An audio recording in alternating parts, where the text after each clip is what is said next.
What's up, everybody? Combo Collectibles coming at you from Toronto Comic-Con, and we're here with the one and only Mike McFarland. How you doing today? I'm doing all right, man. How you doing? Excellent. How are you enjoying the event so far? I'm loving it. It's fun. It's fun to be here. I haven't been to Toronto for an event in over 10 years. Oh, wow. Well, it's great to have you back. Everybody was really excited that you were here. Thank you. Now, over the years, you've voiced a whole bunch of characters that I've really enjoyed, but one of my personal favorites I got to ask about is Master Roshi. Hey! It seems like it would be a particularly taxing voice to do on your vocal cords because it's so far off from like your normal voice.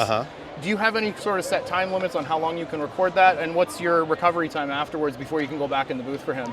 Roshi, surprisingly, as long as he's not fighting, it's not so bad. Okay. If he's fighting in a tournament and screaming, that's different. There's some layers to it. You know, there's some things that I need to do to make it sound authentic, and in my opinion, at least, like age range and wisdom range and all that sort of stuff. For approaching the character, but if it's just a bunch of talk or instruction or conversational, I can do that for quite some time. If he's fighting in a tournament, if he's doing something of that nature, we try to limit stuff like that to like 2-hour blocks at a time. Okay. And recovery, thankfully for me, I don't know if it's because I've been doing it for so long or whatever, next day is usually okay. Like, oh, wow. I just need to like go to bed and rest and you know, have some hot tea, maybe a little honey in it. Just take it easy for the evening, and I wake up the next day. And unless I've just completely trashed it, I'm okay. Yeah, I guess like you said, after the fight days, or they're making you do kamehamehas all day, it's a little different, right? That's different. Yeah, yeah. Excellent. Now with Roshi as well, he's such a fun character. There's been so many funny moments. I've heard there are some rumors that you guys do kind of ad-lib and throw some fun lines in there. Is there anything that you've had a little fun with off script that made the cut? I don't think so. Like, if I do anything off script or something, it's usually just at the amusement of like the director or the engineer or something like that, or something that happened in the news recently or whatever. We'll throw it out there, but it gets immediately like, haha, delete, gone forever. So I don't recall specifically an instance where an ad lib was done and kept. Could have happened, but I've also been doing it since 1997, and I don't remember everything. So. There's been a lot of Roshi days in the booth, right? Yeah. Now, speaking of directing as well, I know you do a lot of directing on the shows, Attack on Titan, you've done some in Dragon Ball as well. Yep. Now, when you're in a show acting as well, do you have to direct the scenes you're in as well, or do you have an assistant come in to assist while you're actually doing the lines? 99.9% of the times that I am a character in the show and I'm also directing it, I direct myself.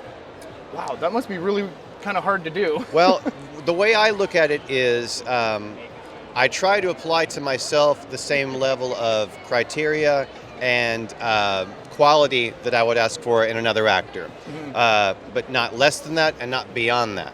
So I can't like meticulously go like, oh, I know I can hit that better and do like 15 takes of something. Yeah. If the second or third take is like, I would take that from any other actor and that sounds good and it fits and it means what it's supposed to be, we're going to move on. And are you able to review your takes right after, or are you just basing it off of like when you do it live, trying to judge it? No, everything that we have, we can immediately review it. So when an actor comes in to record for me and I'm directing them, we watch what they do and place it and make sure the timing fits immediately. And that way we know like, oh, look, it's a little bit short, it's a little bit long, or the last flap, mouth movement is held out a little bit longer. Let's find some ways to fix that, and we try to polish it on the spot without going back through and like, you know, just like keep going no matter what. Like we spot check everything as we go. That's awesome. Yeah. And then I got one more question too. We do a lot of collectibles on my channel. I collect anime figures, Funko Pops, all that kind of stuff.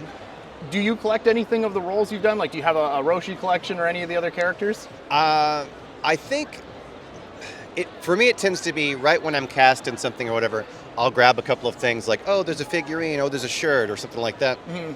And then after that, it just becomes people are kind and give me stuff. Oh, that's cool. Yeah, so like, you know, like someone will bring me like, I didn't know if you had your own pop or not. I'm like, I don't, thank you for that. Or I saw this Artist Alley artwork of something and I thought you would like it. I'm like, I love that, thank you for thinking of me. Oh, that's awesome. And I also, I tend to also cruise more through Artist Alley to find things like that. I love seeing artist depictions of, you know, things that I've worked on or whatever and seeing their take on it, taking a quick view of it. I'm very fascinated with that. I love an artist's rendering of something else that they themselves didn't create, but it's like how they see it. Yeah, you get a different take on the character. Yeah, just like however many different comic artists have worked on Spider-Man or Batman over the years. It's neat to see someone else's take on it. That's awesome. Yeah. Well, thank you very much for your time. We don't want to keep you too long. Really appreciate it. Can I ask you one more silly question, though? Yeah, sure. There's a debate online. I'm sure you've heard of it. Okay. Strongest human in Dragon Ball. It's very divided between Krillin and Master Roshi. Do you have a take on that? Well, I mean, I have a biased take on that.